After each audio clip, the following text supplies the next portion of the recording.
carro, táxi vindo lá pra cá, eu não deixar passar não, porque é sacanagem. Pô, tá vendo a contramão, um trânsito desse Não, tipo. mas hoje esses... Onde a jaca para só. Eles acham que manda.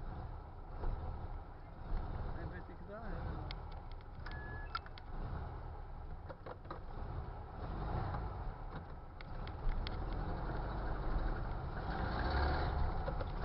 Esse carro já se molhado. O cara não tem mais nem conhecimento. Já tá na contramão, vai na contramão. Fazendo contramão, para na esquina de mal parado, atrapalha o trânsito todinho.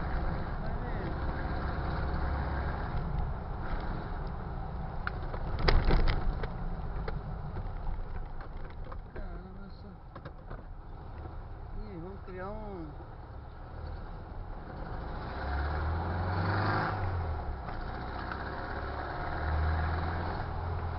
Ele entrou no contramão de novo, baixo, olha lá.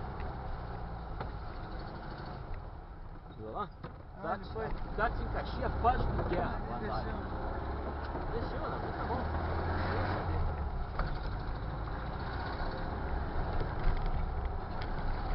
Ah, cara, daquele pincel que você me deu você tem lá aquele que eu tô Compra trabalhando? também lá.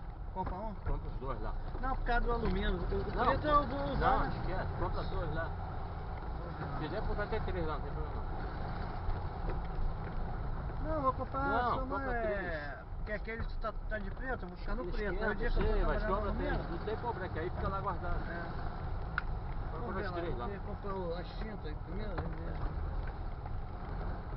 Quanto foi aquela tinta? O total ali deu 115. Aquela tinta Naquela que eu comprei. É. Então, vai Deu dar. 115, aí... Não, mas aí tem 2 galões.